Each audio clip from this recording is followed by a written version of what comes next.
तुम फिर इसी तरह बैठे हो? लड़की ने कमरे में घुसते ही उसे देखकर कहा। लड़का उस छोटे से कमरे में एक कोने में दीवार से पीठ टिकाकर जमीन पर बैठा था। लड़की की आवाज सुनकर उसने सिर उठाकर देखा और हल्का सा मुस्कुरा दिया। मैं बहुत देर से उस मकड़ी को देख रहा हूं। इसने इतना बड़ा जाल बुन दिया और मैं यहां खाली बैठा हूं, उसे देखता हुआ। वो छत की ओर देखता हुआ बोला। मुझे डर लगता है कि तुम पागल ना हो जाओ। लड़की ने उसके बिल्कुल सामने आकर ये बात कही। मुझे भी लगता है। उसकी आवाज में चिंता नहीं थी, केवल खालीपन था। लड़की ने उसे उठाने के लिए अपना हाथ आगे किया। लड़के ने थाम लिया। कोई देख तो नहीं लेगा ना? लड़के ने उसकी आंखों में उसी खालीपन से देखते हुए कहा। सब बाहर गए हैं। लड़का उसके हाथ का सहारा लेकर खड़ा हो गया। भूख लगी है। लड़के ने इस तरह से कहा जैसे बच्चा मां से कहता है, मैं लाती हूं। लड़के को दर्द जाती हुई लड़की की आंखों में प्रतिबिंबित हो रहा था। जब लड़की थाली लेकर लौटी तो लड़का वहीं खड़ा हुआ छत की ओर देख रहा था। उसे देखकर लड़का कुर्सी पर बैठ गया। लड़की ने एक स्टूल सरकाकर थाली उस पर रख दी। जल्दी खा लो, इससे पहले कि कोई आ जाए। लड़के ने रोटी का एक टुकड़ा तोड़ा। उसका हाथ कुछ क्षण तक हवा में रहा और फिर उसने टुकड़ा वापस थाली में रख दिया। हम चोरी कर रहे हैं क्या? उसके स्वर में कुछ ऐसा था कि छत पर दौड़ती हुई मकड़ी रुक गई। खां, छिपकर कोई भी काम करना चोरी ही होता है। लड़की ने भी उसी तरह कहा जैसे मां बच्चे को समझा रही हो। फिर मैं नहीं खाऊंगा। कब तक भूखे रहोगे? लड़की ने निवेदन के स्वर में कहा। उसकी चंचलता तो वर्षों पहले समाप्त हो गई थी, जब बिना चोरी के खाना मिले। अच्छा, ये चोरी का नहीं है, अब खा लो प्लीज। लड़का आज्ञा मानकर खाने लगा। लड़की उसके पास खड़ी होकर उसका चेहरा निहारती रही। एक रोटी खाकर वो रुक गया। फिर कुछ सोचकर बोला, कब तक खिलाती रहोगी मुझे? कब तक चोरी करके पैसे लाती रहोगी मेरे लिए? जब तक मैं रहूंगी। लड़की दूसरी ओर देखने लगी। मैंने तो कुछ भी नहीं किया तुम्हारे लिए। बोझ बनकर यहां पड़ा रहता हूं दिन भर। लड़की ने उसके होठों पर हाथ रख दिया और अगले ही क्षण रोने लगी। प्लीज, तुम मुझे रुलाया मत करो, कुछ मत बोला करो, वो रोते हुए बोली। लड़का उसे देखता रहा। उसे देखकर लगता था कि वो कमजोर काठ हो गया है। कुछ देर बाद लड़की अपने आप ही चुप हो गई। अच्छा, ये बताओ कि कल कौन सी कविता लिखी? लड़की दुपट्टे से अपने आंसू पोंछते हुए बोली। कल कुछ नहीं लिखा। और वो कहते कहते रुक गया। और क्या? रोने से लड़की का चेहरा लाल हो गया था।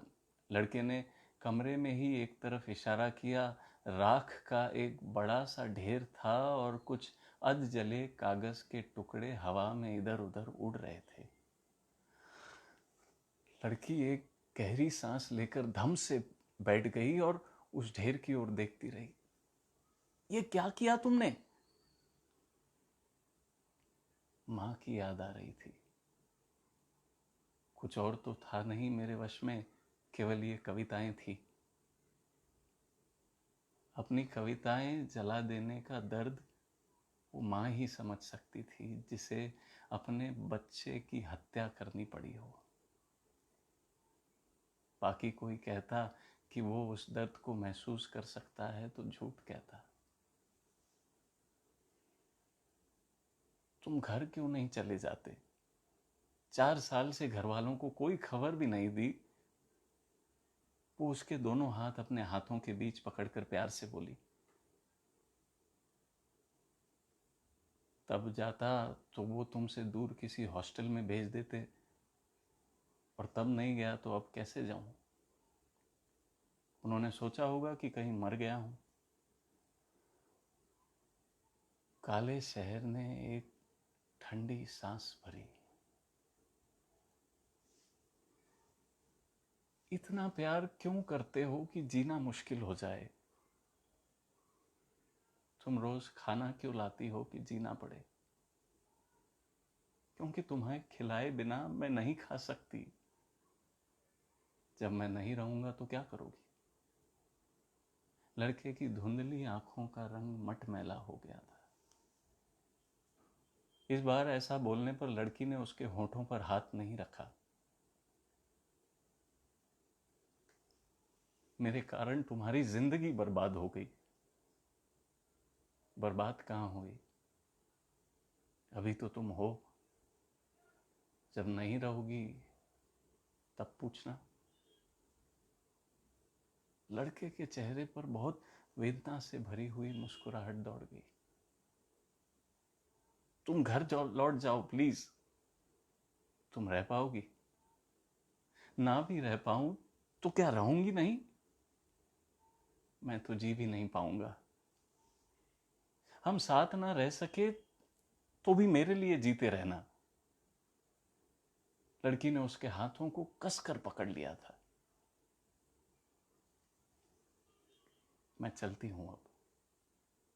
वो हाथ छोड़कर खड़ी हो गई। लड़का कुछ नहीं बोला, सिर झुकाए कुर्सी पर बैठा रहा। लग रहा था कि कमजोर काठ भीतर से जल रहा है। लड़की चल दी। दरवाजे पर पहुंच के कुछ क्षण रुकी। पापा मेरे लिए लड़का ढूंढ रहे हैं, और चली गई। कोई जाए मगर यूं सारी उम्मीदों को साथ लेकर ना चला जाए। थाली की दाल रोटी कमरे की दीवारों और फर्श से जा लगी। अध जले कागज के टुकड़े पूरे जला दिए गए। भरी दोपहरी में कमरा अंधेरा हो गया और उम्मीद के आखिरी जुगनू को पापा नाम का कोई जीव निगल गया था। कोई जाए मगर क्यों किसी का जीवन साथ लेकर न जाए। कमरे के दरवाजे पर खड़ी एक लड़की ने एक बार भीतर झांका और फिर बाहर धीमे धीमे टहलने लगी।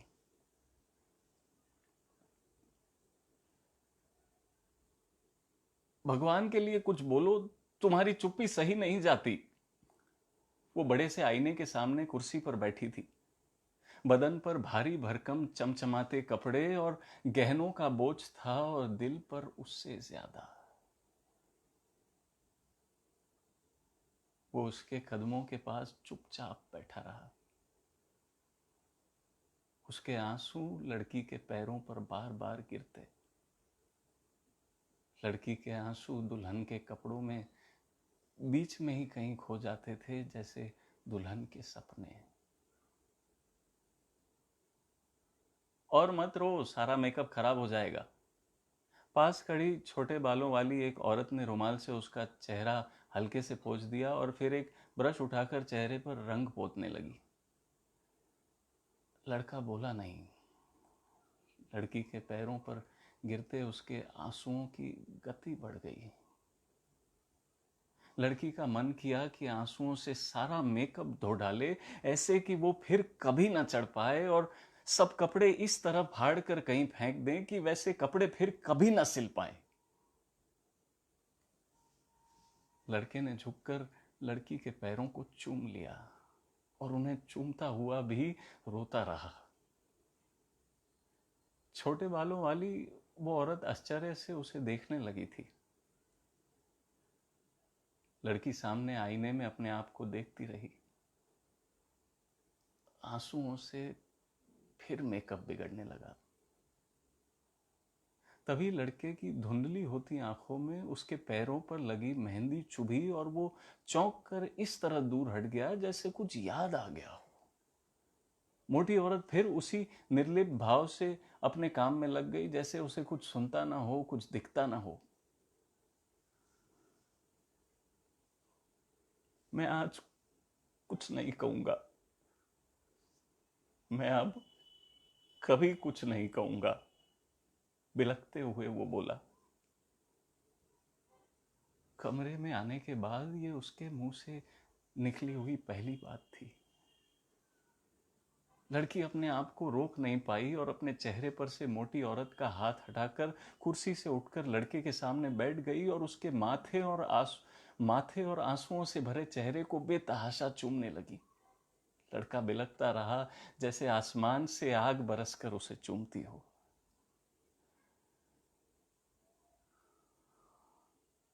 कुछ क्षण बाद लड़की संभल गई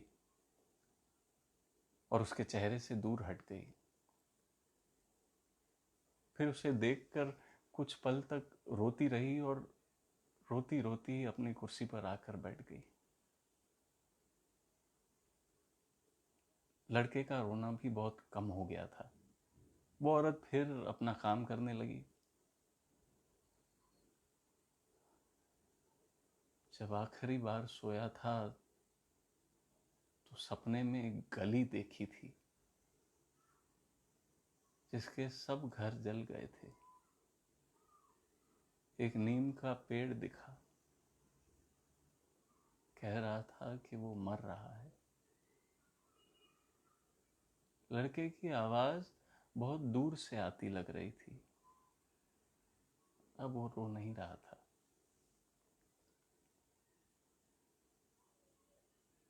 मुझे याद मत करना, मेरी कसम है तुम्हें, लड़की कांपते हुए स्वर में बोली और कसम अगले ही क्षण टूट कर खनखनाती हुई बिखर गई।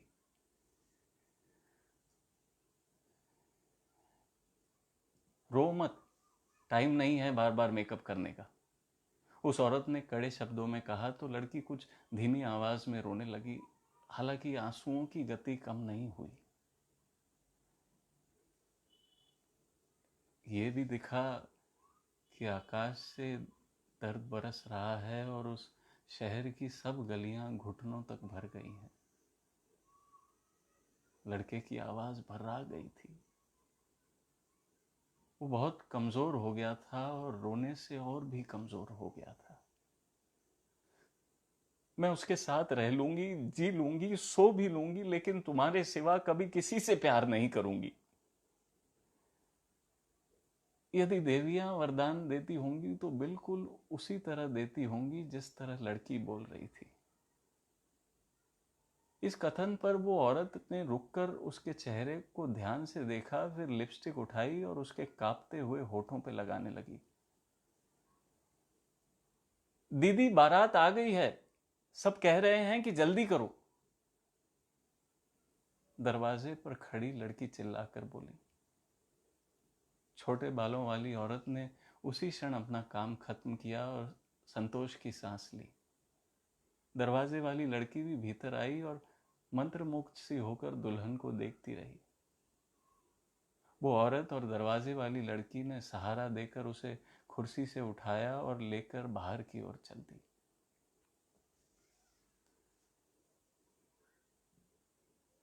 कब मिलोगी? पास बैठी लाश ने जैसे अंतिम शब्द कहे थे। इस पर दोनों ने घूमकर उसे देखा और रुक गई। लड़की अब रो नहीं रही थी, ना ही उसने लड़के की ओर देखा। कभी नहीं।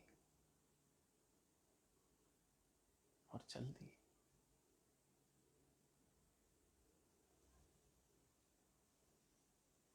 कमरे की लाश एक और को लुढ़क गई। तुम बहुत गंदे हो।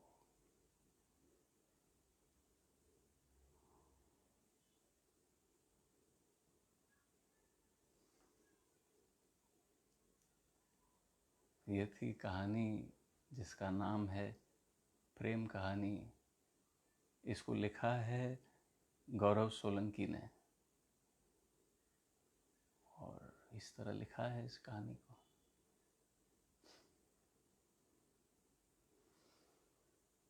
क्या करें, सब राइटर के हाथ में होता है।